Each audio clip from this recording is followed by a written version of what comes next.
Okay, picture this. You're cruising down the highway in the passenger seat of a car, doing 60 miles per hour.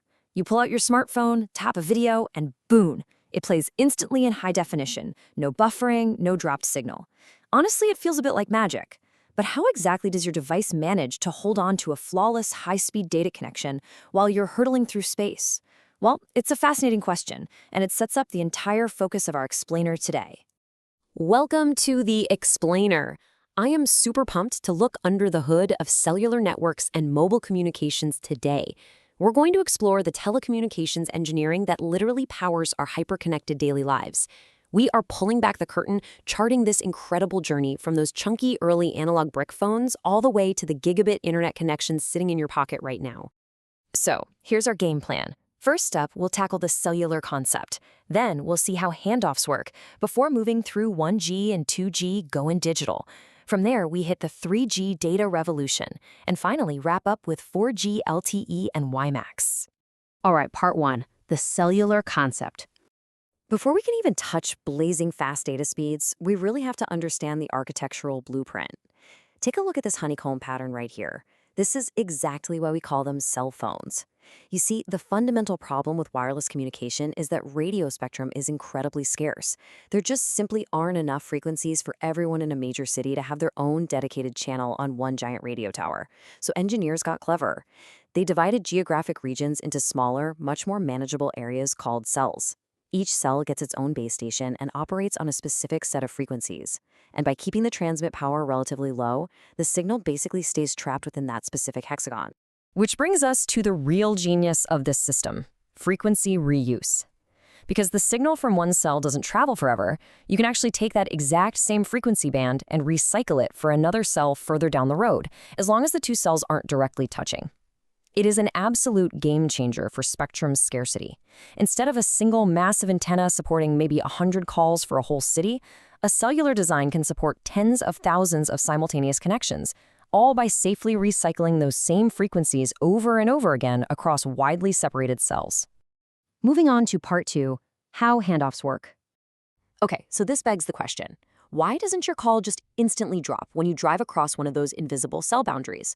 Well, think of a handoff as an incredibly precise 300 millisecond relay race. As you drive toward the edge of your current cell, your signal naturally starts to fade. The base station notices this drop in power and essentially yells out to the neighboring cell towers, asking, hey, who's getting a stronger signal from this device? The surrounding base stations measure your power, report back, and then a central brain called the Mobile Switching Center, or MSC, steps in as the conductor. It seamlessly passes the baton, switching you to a brand new frequency channel on the new tower before you can even notice a blip. Now, that relay race I just described is what we call a hard handoff. Basically, you let go of one baton before grabbing the next. But later, technologies introduced the soft handoff, and it's super cool.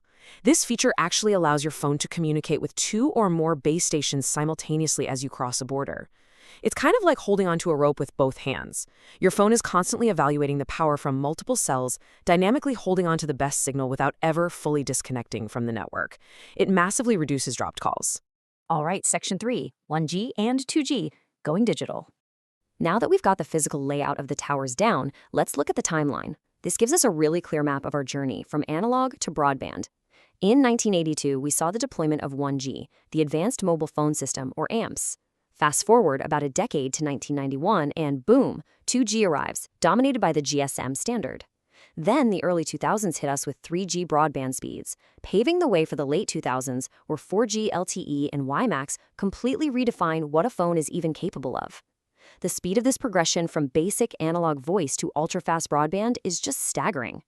Let's put those first two eras side by side, because the jump from 1G to 2G was a monumental paradigm shift.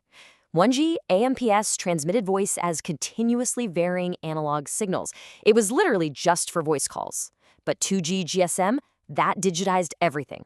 It converted your voice into straight-up ones and zeros. And that digital leap was a huge deal. It allowed networks to compress the data, which drastically increased tower capacity, improved security, and crucially, it gave us the very first text messaging capabilities.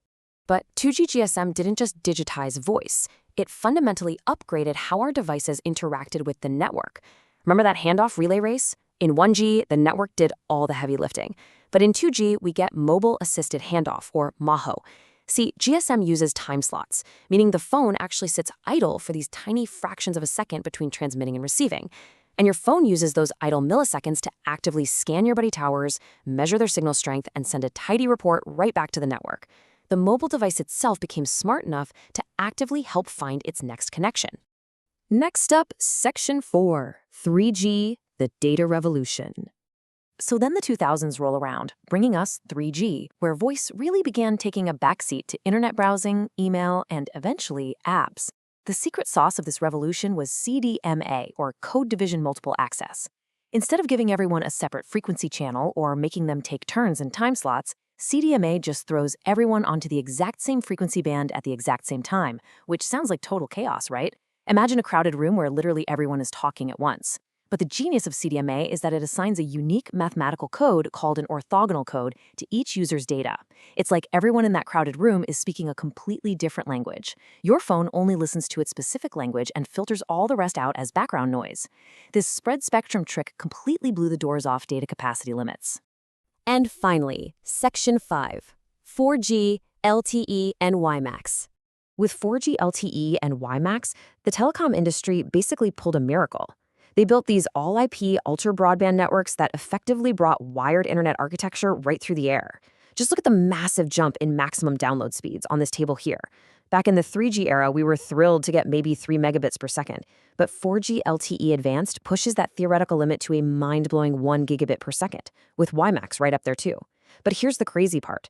To hit these massive speeds, engineers actually had to completely abandon that CDMA technology that made 3G so successful in the first place.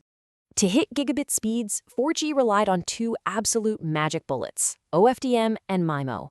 Instead of spreading data across a single wide channel like CDMA did, OFDM cleanly slices a wide frequency band into hundreds of narrow parallel subchannels. This perfectly dodges a lot of the interference caused by signals bouncing off buildings. And then MIMO comes in, multiple input, multiple output. It literally uses multiple antennas on both the cell tower and your phone to send completely separate streams of data simultaneously over the exact same frequencies. It actually leverages the messy spatial environment to multiply the data rate. Just brilliant stuff. Think about this journey for a second. We've gone from slicing cities into honeycomb grids, to sharing frequencies, to splitting signals mathematically, all the way to using multiple antennas to just bend the physical radio environment to our will. It is a stunning arc of engineering. But, it leaves us with a pretty compelling question. If 4G harnessed OFDM and MIMO to put the entire gigabit speed internet reliably into our pockets, what absolute limits of physics and spectrum will 5G and eventually 6G have to shatter next to keep this revolution going? Something to chew on. Thank you so much for joining me to look under the hood today. Keep questioning, keep learning, and I'll see you in the next explainer.